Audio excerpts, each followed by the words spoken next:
एक घने जंगल के किनारे, जहाँ पेड़ों की छांव में ठंडी हवाएं बहती थीं और पक्षियों की चहचहाहट दिन भर गूंजती रहती थी, वहाँ एक चंचल बंदर रहता था। नाम था मिनको। मिनको बहुत ही हंसमुख और उत्साही बंदर था।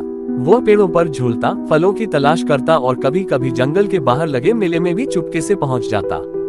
उसे नई चीजें देखने और जानने का बहुत शौक था।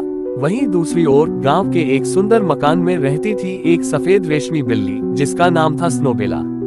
उसके बाल बर्फ की तरह सफेद थे और आंखें नीले आसमान जैसी चमकती थीं।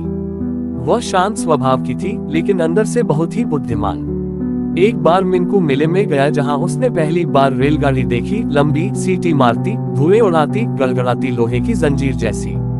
वह मंत्रमुग्ध हो गया। तभी उसकी नजर पड़ी स्नोबेला पर, जो अपनी मालकिन के साथ मेले में आई थी। मिनको बोला, तुमने कभी रेलगाड़ी में सफर किया है? स्नोबेला ने मुस्कुराकर कहा, नहीं, लेकिन हमेशा इच्छा रही है। यहीं से दोनों की दोस्ती शुरू हुई। एक चंचल बंदर और एक शांत बिल्ली पर एक जैसा सपना, रेलगाड़ी में सफर करने का। कुछ हफ्तों बाद मिनको ने स्नोबेला से कहा, आओ इस रविवार हम रेलगाड़ी में चलें, दूर किसी पहाड़ी नगर तक। स्नोबेला पहले थोड़ी हिचकी, पर फिर मान गई। उन्होंने योजना बनाई, खाना पानी की छोटी पोटलियां बांधी। मिनको के लिए केले और मूंगफली, स्नोबेला के लिए दूध और चिकन बिस्किट। वे तड़के निकले और स्टेशन तक पैदल पहुंचे। स्टेशन बहुत भीड़ भाड़ वाला था। पहली बार इतनी चहल पहल देखकर स्नोबेला सहम गई। मिनको ने उसका पंजा थामा और बोला, मैं हूं ना, चलो टिकट लेते हैं।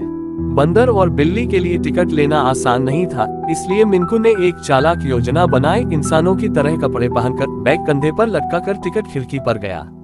वहां धीरे से कहा, 2 टिकट पर्वतीय नगर तक। बाबू ने आश्चर्य से देखा, लेकिन शायद हंसी रोक न पाया और टिकट दे दी। ट्रेन आई, गड़गड़ाती, लंबी और भारी। मिनको ने चढ़ते हुए स्नोबेला को सहारा दिया। सीट खिड़की के पास मिली। ट्रेन चल पड़ी और खिड़की से खेत, पेड़, नदियां पीछे भागते दिखाई दिए। स्नोबेला पहली बार इतना तेज सब कुछ देख रही थी। उसे लग रहा था जैसे सपनों में उड़ रही हो।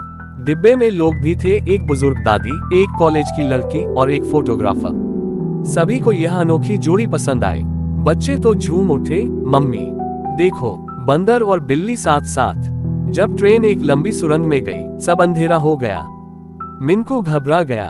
उसने स्नोबेला का पंजा थाम लिया, अगर ये अंधेरा कभी खत्म न हुआ तो। स्नोबेला ने धीरे से कहा, हर अंधेरा किसी रोशनी की ओर ही ले जाता है, बस शांत रहो। सुरंग खत्म हुई और उजाला फैला। मिनको ने मुस्कुराकर उसकी ओर देखा, पहली बार डर पर काबू पाया था। सफर के दौरान उन्होंने खूब बातें की।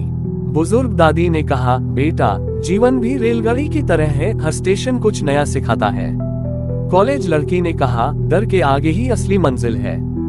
फोटोग्राफर ने कहा, सफर की असली खूबसूरती रास्तों में होती है, न कि सिर्फ मंजिल में। घंटों बाद ट्रेन एक हरे भरे पर्वतीय नगर पहुंची।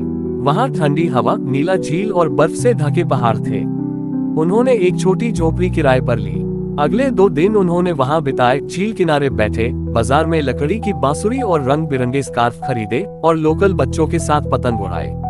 एक दिन वे पहाड़ चढ़ने निकले। अचानक मौसम बदला और स्नोबेला फिसल गई। वह चट्टान से लटक रही थी। मिनको ने जान की बाजी लगाकर उसे बचाया। स्नोबेला कांप रही थी। मिनको ने कहा, जब साथ होते हैं तो डर की जगह भरोसा होना चाहिए। उस दिन उनकी दोस्ती और गहरी हो गई। वापसी से पहले वे एक लेखक से मिले, जो जानवरों की कहानियां लिखता था। उसने उनकी कहानी सुनी और कहा, मैं इस पर किताब लिखूंगा। बंदर और बिल्ली की यह यात्रा लाखों को प्रेरणा देगी। मिनको और स्नोबेला शर्माए, पर मन ही मन गर्व से भर गए। वापसी की ट्रेन में दोनों शांत थे, पर अंदर से भरपूर। स्टेशन पर गांव पहुंचे तो सारे जानवर इकट्ठा थे।